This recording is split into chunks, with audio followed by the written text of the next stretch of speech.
The network state. A network state is a social network with an agreed upon leader, an integrated cryptocurrency, a definite purpose, a sense of national consciousness, and a plan to crowd fund territory. An archipelago of interconnected enclaves, a territory you can start from your computer, a territory you can acquire but not conquer, a group organized by geodesic rather than geographic distance. An archipelago of interconnected enclaves. A proposition is not a nation, though it can become one. Here we describe a peaceful, reproducible process for turning an online community premised on a proposition into a physical state with a virtual capital. A network state, the sequel to the nation state. A network state is a social network with a clear leader, an integrated cryptocurrency, a definite purpose, a sense of national consciousness, and a plan to crowdfund territory. That clear leader is the founding influencer who organizes the online community that eventually buys land in the physical world. Crucially, that land is not necessarily contiguous. To visualize what this looks like, look at Southeast Asia on a map. Several of these countries are clusters of islands separated by the ocean. Illustration of a convex set which looks like a deformed circle. The line segment, illustrated in black above, joining points X and Y, lies completely within the set, illustrated in green. Since this is true for any potential locations of any 2 points within the above set, the set is convex.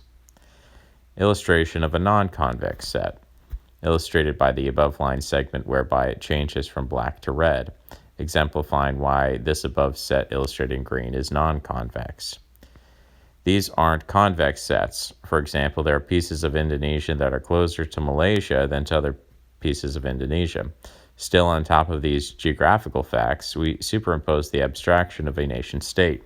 Two people within the geographic boundaries of a state delimited on a map are citizens of the same country, subject to the same law, with logins on the same government services, even if one of these people may be physically closer to a citizen of another country than to their co-national. What if we extend this concept?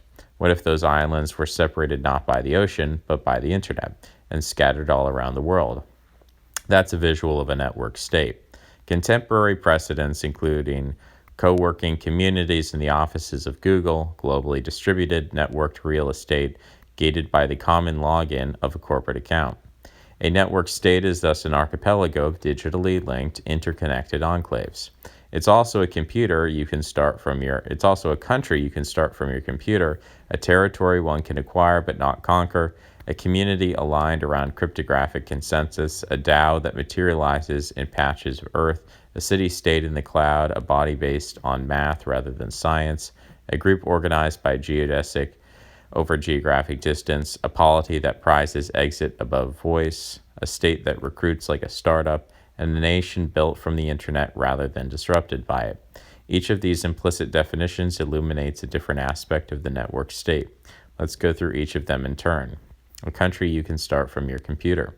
An important feature of the modern era is that you can boot up $1 billion company from a laptop, a 1 million-person online community, a new digital currency, or even a new city.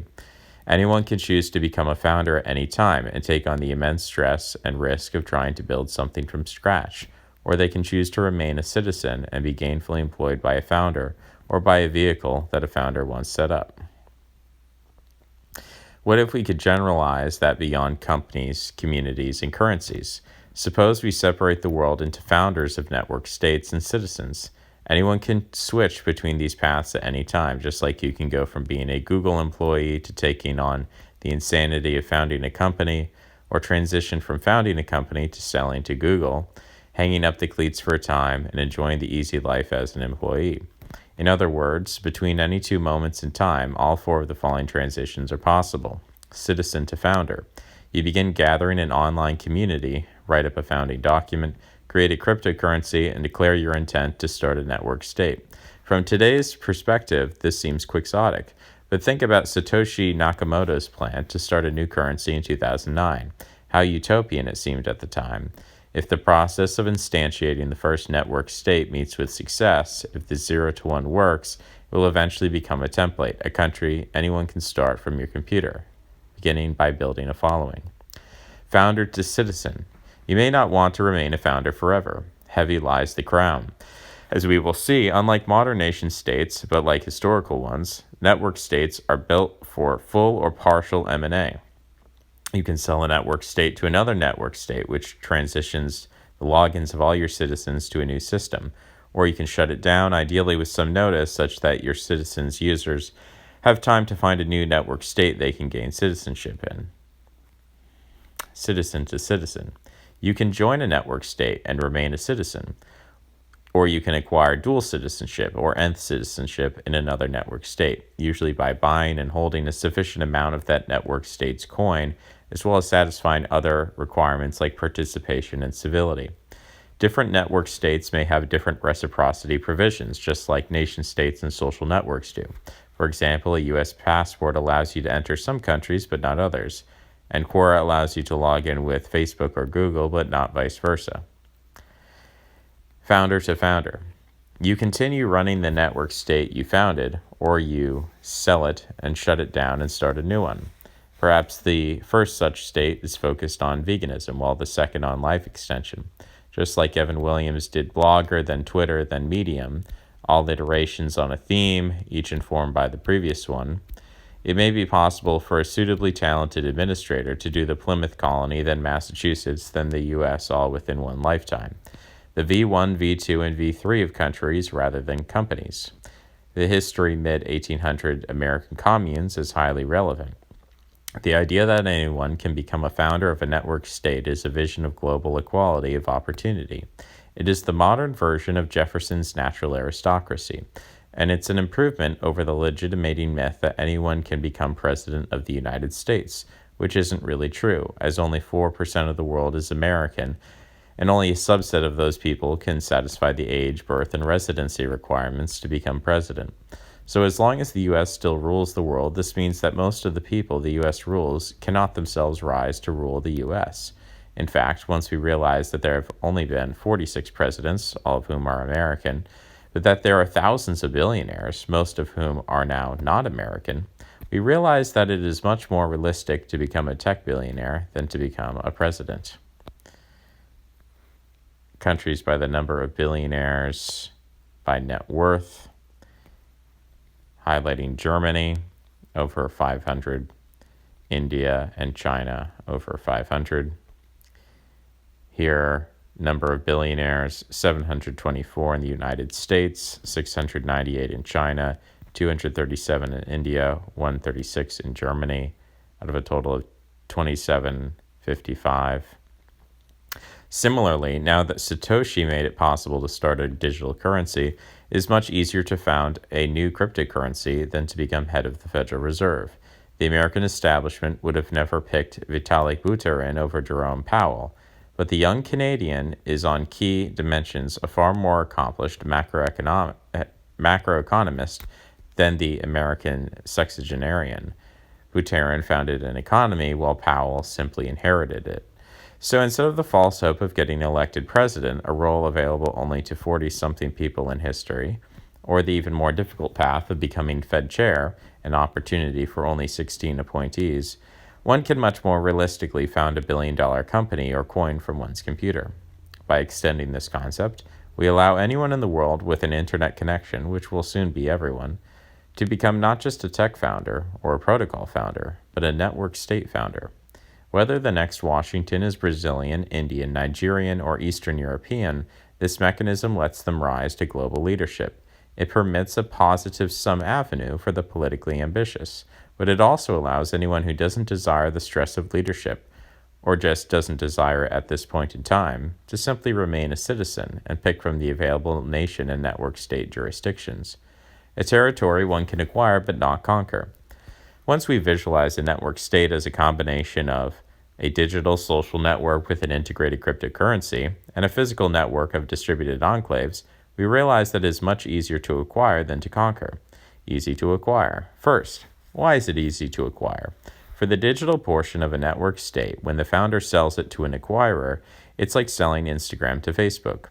The digital logins of the two services are integrated, and citizens in each network state now have access to the other apps and physical territory. This is a modern analog to the Louisiana Purchase or the Purchase of Alaska. It's also feasible to sell not the entire network, but simply a subnetwork, perhaps all those in a defined geographical location, or all those who have expressed a collective interest in changing citizenship. This is similar to Singapore becoming independent from Malaysia.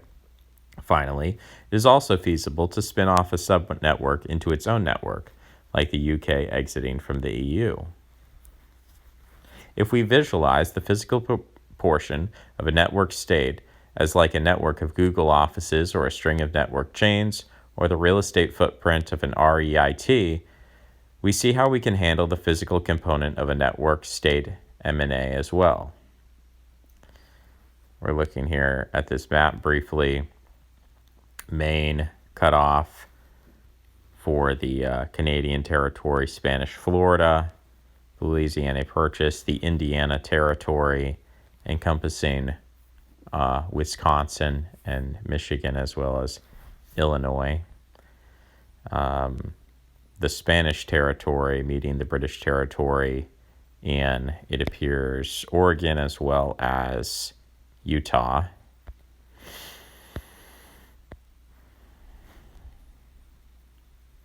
In the simplest version, after one network state consummates the acquisition of the other, all citizens from one network state can enter the territory of the other.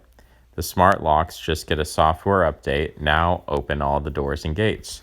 The branding changes too to be consistent with the new unified entity, much like a large chain putting up new signage when it acquires a small one.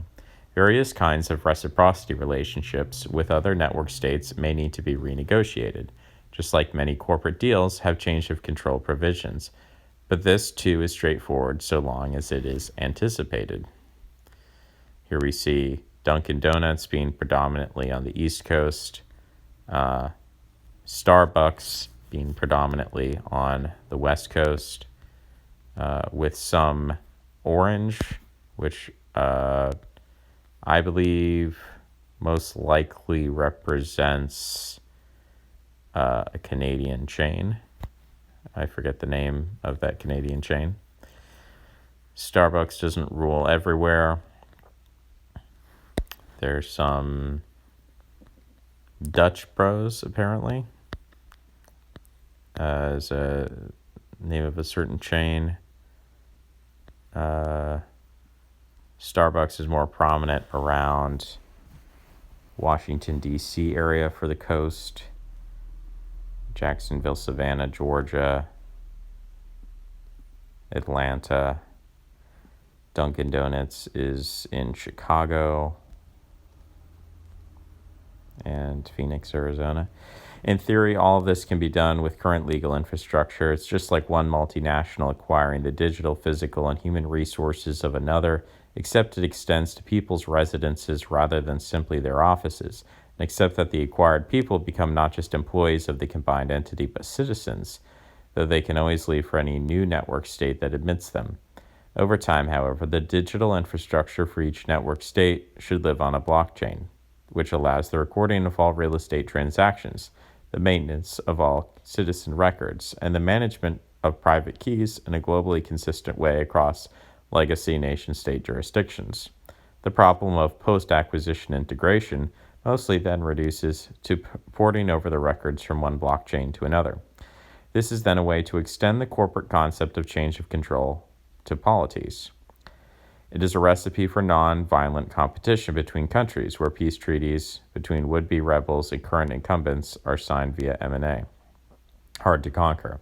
The network state reduces violence on another dimension. Thanks to their geographical decentralization and physical invisibility, network states are hard to conquer. First, geographical decentralization. If you look at a map of France that includes its island in the South Pacific, you realize that it's difficult to invade or nuke the whole thing at once. So the geographical distribution of the network itself is a deterrent to physical force. Just like cryptocurrency, the decentralization deters violence. Second, physical invisibility. This is much more subtle. Right now, you can see the physical border zone between France and Germany on a map. but you can't visualize the border zone between Twitter and Facebook. That is, which people are on the border of Twitter and Facebook, in the sense that they have accounts on both sites. Here's a map of Facebook users and the connections between those Facebook users, showing gaps in China, as well as the Middle East, Africa, Russia, the Brazilian interior, and the American desert. This might seem like a trivial concept, but it isn't. The Twitter and Facebook networks are each bigger than France or Germany combined. However, social network membership is invisible to all but the network operators. There's no public list of all Facebook and Twitter members. Only Facebook can generate a map like this. This has immense implications. You couldn't have nationalism itself without maps of physical space. For example, think about 54 degrees, 40 degrees, or fight, which made literal reference to latitude. You couldn't have that kind of border dispute without being able to visualize a border. People had to see the map to be able to fight over it. So, because citizenship in a network state is invisible to a satellite, at least without the consent of the network state operator, these imagined communities are invisible countries. It's the return of secret societies at scale as secret states. Network states thus have the option of reducing violence by encrypting the map itself. You can't hit what you can't see. A group organized by geodesic rather than geographic distance.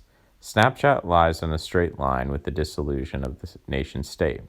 Why? Because people are sharing intimate moments with each other 3,000 miles away, while they often don't know the names of their next-door neighbors in their anonymous apartment complex. This undermines the underlying assumption of the Westphalian nation-state, namely, the people who live near each other will share the same values and therefore agree upon laws, such that the geographically proposed mechanism of the nation-state is the right entity to govern them. Instead, what we find is that people share values with people who are close to them in their social network, not in their physical space. Geodesic. Several paths may exist between two nodes, but the shortest path between them is the geodesic. The geodesic distance between 10 and 4. 10 and 4. 10 is at the top, 4 is at the bottom. It goes through 8 and 1. Here, a diagram illustrating great circle distance drawn in red between 2 points on a sphere, P and Q. 2 antipodal points, U and V, are also shown. We can quantify this with a little math. First, take a look at the definitions for the great circle distance and the geodesic distance. The geographic distance is the distance between 2 points on the surface of the Earth. It's the distance as the crow flies. You can do a modified version of this based on practical travel restraints.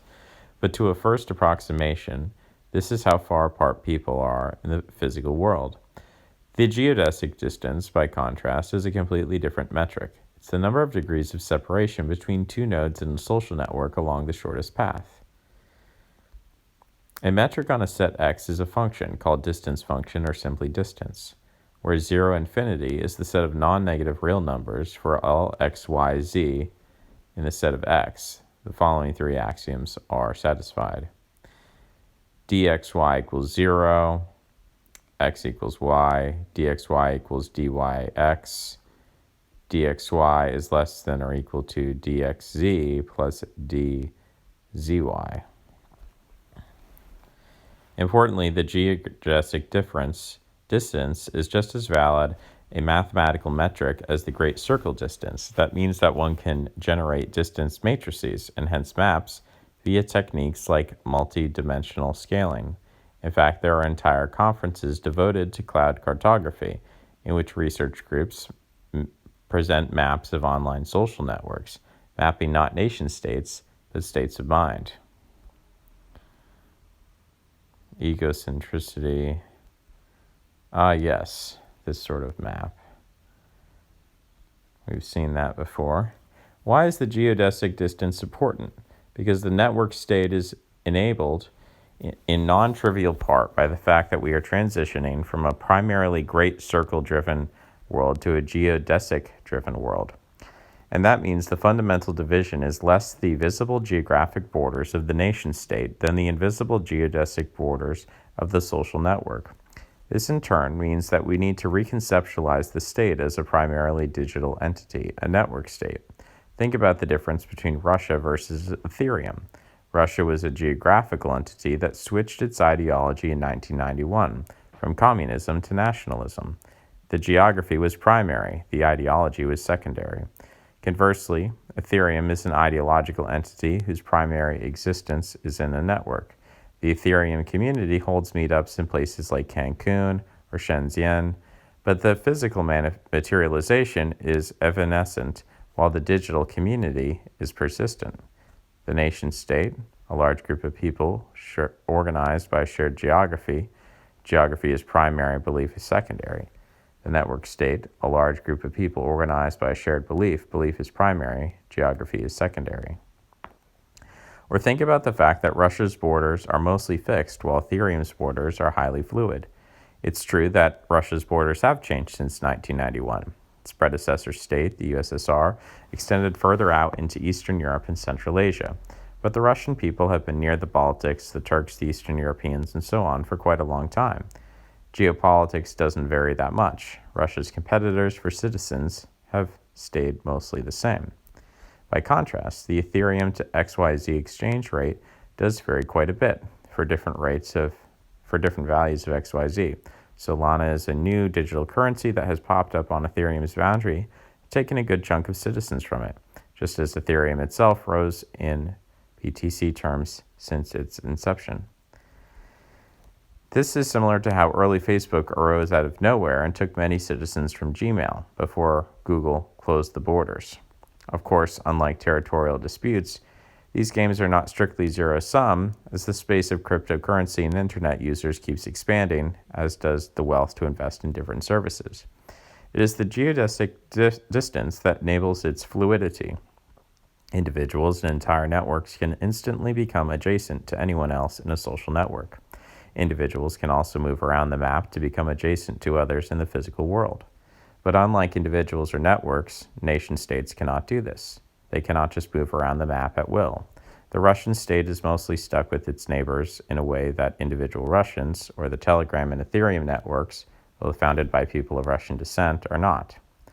We can term this concept dynamic digital geography, after a term Patry Friedman introduced. He used it for seasteading, but it's easier to accomplish it in the digital world. And the popularization of the metaverse makes this more than a metaphor. The digital territory in a network inhabitants can instantly be picked up and made adjacent to any other with the press of a key, just like moving a cruise ship around the world, but even more cheaply and quickly.